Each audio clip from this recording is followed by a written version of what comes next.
In Module 2, I'm going to go through the STS Expert Consensus Statement, all the evidence in there and the most important and controversial issues in there.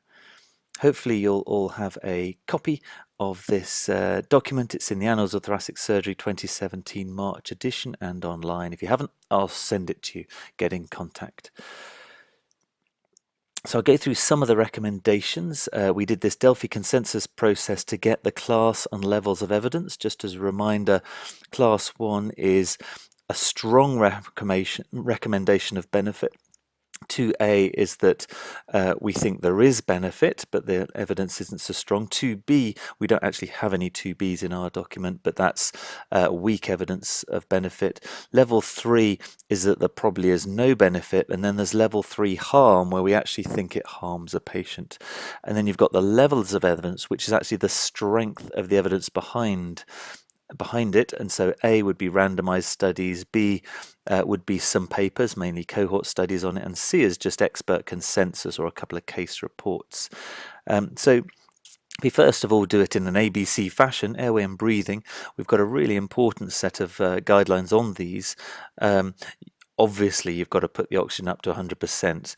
There just isn't a paper to show that. That's why it's level C, but strong evidence in favour. We recommend that you disconnect the ventilator and use a bag valve mask, water circuit, something like that, and that we should use a CO2, end-tidal CO2. Again, there is no paper that says, we didn't do that and we did do that in cardiac surgery. So strong class of evidence in favour, but that's from Delphi consensus that it's a good idea. If you think there's a tension pneumothorax, we want a large bore needle in it. Again, we can't find a paper that randomizes tension pneumothorax patients into having a decompression and not. Although obviously there are papers out there that talk about pneumothorax. Again, that's level C, just a very good idea. That's why it's class 1. And then this one's a class 2A, not quite as strong. We think the PEEP should be removed for 2 reasons. One, if there's a tension pneumothorax, it might potentiate this, but more importantly, we felt, and the consensus showed in favour, that perhaps it would inhibit venous return on a patient. There's a few animal studies on that, but no human cohort studies. But this, we think PEEP inhibits venous return during CPR. That's why we recommended that. Now let's go on to some controversial topics. Immediate chest compressions or delaying chest compressions so that you can do defibrillation. Well, just on a bigger picture, why on earth should we do 20 seconds of chest compressions when the defibrillator's right next to us? Surely it'd be much better to just get them and quickly shock the patient. Well, it's controversial because all resus training immediately starts CPR very quickly, but then in our gentle sternotomies with wires in, maybe that's going to cause harm. So this is very controversial. We summarised the evidence initially in a best evidence topic. We did expert consensus in EACTS and again in the STS. So here's what we found. We found 22 papers after searching through 1,300, and we broke it into 2 areas. Will external cardiac massage actually help the patient?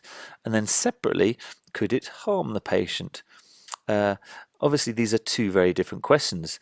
The first one is asking whether getting blood around the patient's body for a period of time prior to defibrillation, this is in a VF arrestor course, whether that's going to benefit the patient. And then the second one is actually, does the physical process of massaging a chest cause harm? So they are actually 2 different sets of patients.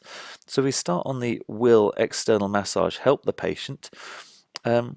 Not in cardiac surgery, but out of cardiac surgery, there are actually quite impressive studies on this. Wick et al. Was randomizing ambulances to, when they arrive at the scene, whether to do some massage or go straight for putting the defib on and shocking. The massage did actually win, but only if the patient had been down more than 5 minutes. This is out of hospital. And then Jacobs did an exactly similar thing, and there was no difference. These are out of hospital patients with long arrest periods. We looked for some cohort studies. There were some huge cohort studies on arrest management. Seattle have got a huge number of AEDs in there in their airports, and in 1,000 arrests, they said that if there's a bit of massage and then shocking, it's a bit better. But these are people that have been down for a while. And then in Europe, it was worse if external massage was first rather than doing a shock. Looking at the American Heart Association National Registry, 6,000 arrests. Of note, the best outcomes were in cardiac surgery because we've got a reversible cause. And the thing that really came out with them was that defibrillating quickly got the better survival. There's no difference with the massage. So looking at all this, it was all out of hospital. It was all people with great delays. We identify our arrests immediately. So we didn't think really less than a minute of massage is going to make any difference to our patients in terms of benefit. Next, can we find papers showing harm? Well, we found 3 case reports of patients having massage after cardiac surgery, a VF arrest, they were shocked successfully, and then they had significant bleeding due to the massage. So we've got case reports, 3 of them, showing harm in cardiac surgery. We've got a further case report of a ventricular tear after a pneumonectomy, and there's a few other papers of some damage noted after massage. Outside of the cardiac surgery literature, before I go on to that, we've got some good cohort studies of how do people do after a cardiac arrest, after cardiac surgery, and we actually looked through them pretty carefully. There were those 5 cases in those of some damage, but quite a few papers specifically state we didn't see any damage because of the massage. Rahman et al. Specifically said they didn't see any damage. So there are a few cohort papers out there saying, it doesn't damage people too much. So outside of the cardiac surgery literature, in the general literature, there's some very big papers, and this is a meta-analysis looking at how much harm is done in general to people having massage, and the rate's really high. Like 10% of people have blood in the pericardium. These are not cardiac surgery, these are other arrests. A third of patients have rib fractures, and nearly 1% of people have significant cardiac damage. And I suppose our massage is going to be the same or more damaging because we've obviously got the sharp sternal edges. So really, in conclusion, and after Delphi consensus, we really felt there was no evidence for benefit of massage for up to a minute. If it gets to more than a minute, maybe we should be doing some massage.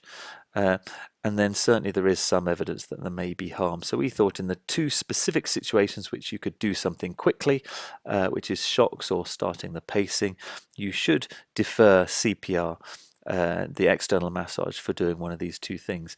Now in a course, if people do start massage straight away, I don't beat them up about it too much. This is a 2A evidence in favour. The evidence isn't as strong as it could be. People really do want to do massage, but I really do want to make sure that they don't do it as hard as possible. They just do it to get a systolic of 60. So if you do notice people doing massage before shocks or pacing, it's a feedback thing, but not the world's worst crime. Let's move on to the world's worst crime, epinephrine, the devil's poison. We looked very carefully at this. There is a large number of studies showing there's no improvement in outcome to out-of-hospital survival.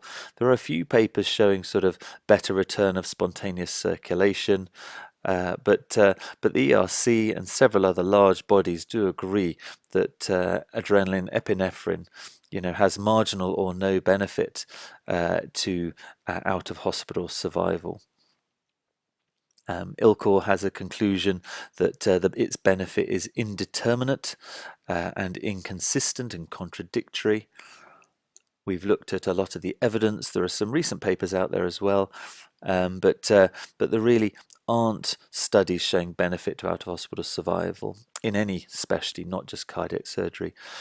Now, even the animal studies that some people cite as evidence of benefit, some of them had harm also. Some of them had extremely high doses of epinephrine, so they are unreliable. Now, on the other side, while we very strongly feel that giving a milligram of epinephrine and then turning the pacing on so the heart starts again, or relieving the tamponade is going to cause massive reactive hypertension and bleeding, we actually don't have papers out there of people suffering harm. Stephen Webb in Papworth discussed one such case, and we meet a lot of people that anecdotally tell us there's a case, but these don't tend to get written up. So in conclusion, this was a level C because it's not as strong as we'd like, but we gave this class 3. This causes harm. Don't give epinephrine as a standard part of the arrest. Of course, people like yourselves and experienced clinicians may give 100 or 200 mics of epinephrine just to try and get the blood pressure back, especially in a PEA arrest, so don't wrestle the vials off them, but we're not giving 1 milligram boluses routinely in our arrests, and that's really important. We get a lot of questions about this, and we've published the best evidence topic on this and extensively. There is a recent meta-analysis as well out there showing unclear evidence for benefit. This is 2014 in resuscitation. So the next thing we looked at, which again perhaps is controversial, is that we were recommending a change from 1 shock and 2 minutes of massage to 3 stacked shocks. We looked very carefully at the literature and we tried to summarize the shock success, and this is again not in cardiac surgery patients. We found that the first shock will recover a VF in 78% of cases, second 35%, third 14%. Thereafter, and there was actually only one paper documenting 4th and above, the chance of success was 10% or less. That's why we've gone for 3 shocks, not 1 shot before restenotomy, and why we haven't gone for, say, 6 shocks or 2 rounds of 3. Because we think 3 stacked shocks and then it's less than 10% chance of working. Perhaps there's a kinked graft or a myocardial infarction causing the reason for the VF. So that's why we've gone for 3 stacked shocks. There are cohort studies sort of documenting this reduction in success. That's why it's level B, and class 1 because we really believe that 3 stacked shocks is important. 6 will delay the time to restenotomy, and 1 probably isn't enough. And we published this as a literature review in the ICVTS. Let's then move on to the evidence for the only drug we recommend, and it's amiodarone. Amiodarone actually has very good randomized study evidence in arrests of benefit. All the studies begin with A, arrest, ALICE, and a few others. But look at the benefit: 34 up to 44, 12 up to 23. So there's a 10% increased chance that this will make the shot work. Now, we're not going to give it until the 4th shock, and from that previous slide it does show that the 4th shock and above only has a 10% chance of working in itself. So actually you're only going to change that from a 10% chance of working to an 11% chance of working. But because there is level A evidence of benefit for amiodarone, it still is in our guideline. It's the last drug standing. We've got rid of everything else. We did have quite a lot of discussions about whether we should remove it as well, so that we could have a drug-free protocol, which would make things simpler, but we're not there yet. Maybe in a few years' time, maybe you can work with me to change this guideline, but at the moment we feel because it's level A, we couldn't remove this from the guidelines. And we published this as a best evidence topic in the ICVTS. External versus internal massage. So it's a very important thing to get across, and I don't think we get this across enough, that there are 2 reasons why we recommend restenotomy within 5 minutes. So the first is to relieve tamponade and extreme hypovolemia, but the second is even in patients 4, 5, 6 days after cardiac surgery, if you don't think there is a tamponade or a bleeding, it is just better as a method of CPR. It's much better than external, and we've got an easy way to get in the chest. Human studies have shown that the cardiac index goes from 0.6 to 1.3 external versus internal, and that's people that don't have tamponade or extreme hypovolemia. So it is much better for our patients. if you look at the world literature, not only in cardiac surgery, but in out of hospital and all other areas, ILCOR and many other groups have summarized the evidence for internal massage, and it is much better. The only reason it's not recommended for non-cardiac surgery patients is because it's so technically difficult to get into the chest. But because it's easy, ILCOR and many others recommend internal massage in preference to external massage for anybody with easy access to the chest. So do get across in your courses that there are two reasons why we're getting into the chest. One, to exclude tamponade and hypovolema, but two, if we want to resuscitate this person and it's going to be a long arrest, we want to be doing internal massage for better perfusion to the brain.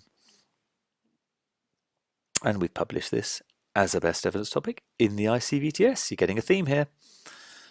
Now here's something that doesn't come out much in the STS expert consensus statement, but we did have some questions about abdominal compressions, especially if you're doing the emergency restenotomy. Some people said, why don't you do abdominal compressions? There's evidence for benefit. So we did do a full literature review on this, and surprisingly enough, there are papers out there. There's sequential thoracic and abdominal compressions, there's alternating, and then there's abdominal only. There are some small benefits as well, but we felt that because these were not in cardiac surgery, they were slightly marginal. We're not currently recommending a period of abdominal compressions while doing the restenotomy. We did think about it carefully, and we did it in some of the protocols, but it kind of just felt weird. Not very much in the STS guidelines, but if anyone did ask, we did consider it, we published the evidence on it, and we decided not to recommend it. Again, this is asked about a lot, the worries about infection. There's been one good paper on this after cardiac surgery. The incidence of mediastinitis after cardiac arrest is 5% or less. There were sort of intermittent mentions in the other cohort papers, but the incidence is actually quite low. A lot of people ask us, would you recommend antibiotics or iodine washout and all that sort of thing? And we just leave it to the surgeon. We decided that there wasn't strong enough evidence to make a recommendation, and because of the low incidence of infection, we didn't think it was important enough for us to add into our guideline. So that's one for you guys to decide. Very, very important topic is atropine. This was in our recommendations and it's in the EACTS guidelines, but it's no longer in the STS guidelines. And the reason is that during the publication of the EACTS guidelines, it was in the universal algorithm, but now it has been removed from the universal algorithm for all arrests, and we had an extensive discussion about this. A lot of surgeons do like the idea of giving atropine, but actually, what are you trying to do? You're trying to increase the rate of bradycardia or asystole, and actually we've got temporary pacing while we've got external pacing. We should be able to pace this heart to get the rhythm up very quickly and effectively. Atropine is not the quickest and most effective drug to do this. There's not much harm from it, but because we think we've got pacing, we don't think it's a benefit. People are going to stop being used to giving it in the general algorithm, so we decided to remove it. This is level of C, and of note, this is a different class 3. This isn't harm, this is just we don't think it's significant benefit. We think we've got other ways to get the rhythm up. We've got some really important recommendations of identification in order to speed up the rate of the arrest. These are all level C. These are just what we as a Delphi consensus feel is important. If it's VF for asystole, just call arrest. You don't need to look, listen and feel. Just look at all the waveforms, and if you've got your 5 waveforms that are all flat, this is an arrest. We don't want 10 seconds delay, look, listening and feeling. We recommend to feel for a central pulse if there's really big doubt over the diagnosis, such as people who aren't connected up to monitoring.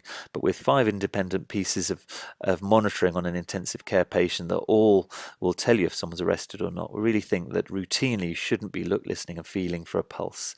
You should be immediately calling for an arrest and getting going.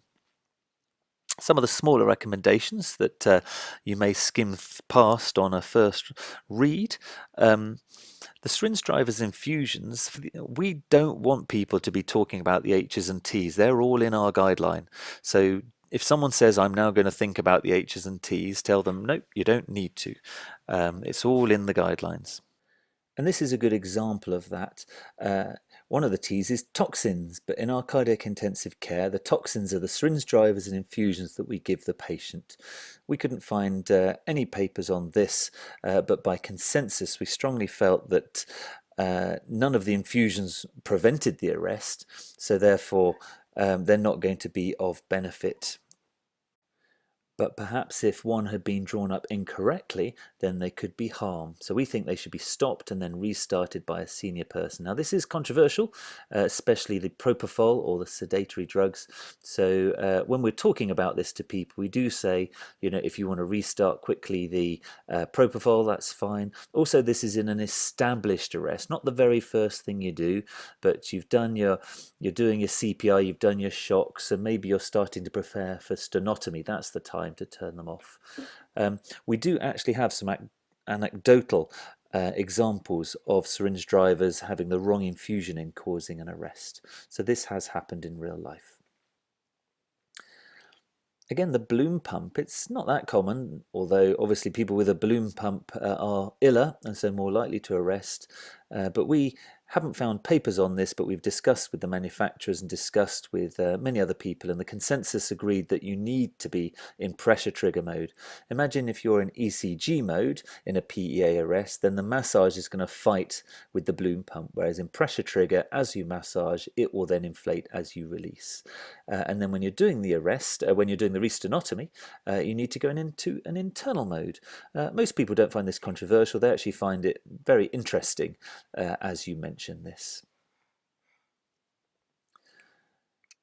The mode of pacing, you know, there isn't papers randomizing these, but it's kind of clear. We want to give as much electricity down the wires as possible to try and regain capture. If the pacemaker wasn't maximized already, then it might have been loss of capture as the cause of the asystolic arrest. So we want the maximal amplitude atrially and ventricularly. A lot of the pacemakers, like the Medtronic pacemaker, has an emergency button and it goes to DOO maximum amplitude at 90. We've written DDD here just so that you don't need to change that setting, because we think in asystole it's not like there's going to be some impulses that are going to inhibit the voltages going to the patient. So that's why we've recommended this. And then also the second one is a level C. Very important though, if it's PEA, we've had 3 at least cases told to us, not written up, of people where this was mistakenly thought to be PEA when it was actually VF, and the spikes were the pacing spikes. We've talked to you about the indications for restenotomy, and therefore if you had 3 shocks and they don't work in VF, clearly you need to do a restenotomy. If it's asystole and reversible causes, or PEA and reversible causes haven't been identified, then we strongly recommend getting in the chest within 5 minutes. Now the level C part comes from the 5 minutes. There is strong evidence, you know, there's cohort evidence from the Brompton and from Jonathan Mackay that the longer you leave it, the worse the outcome. But the reason this is level C is the specific 5 minutes, because we think this 5 minutes is coming from the basic science that no perfusion to the brain, you'll get irreversible brain damage after 5 minutes. Tiny little mention, of course, on restenotomy sets. This is the most horrific restenotomy set that I've ever seen. It's even got spoons in it. This was in current clinical use in a training centre. You should definitely try and change to a 5-piece set and recommend this strongly. This is recommended in the guidelines, but again, obviously, there is not evidence to support this. It's just best practice. Thank you.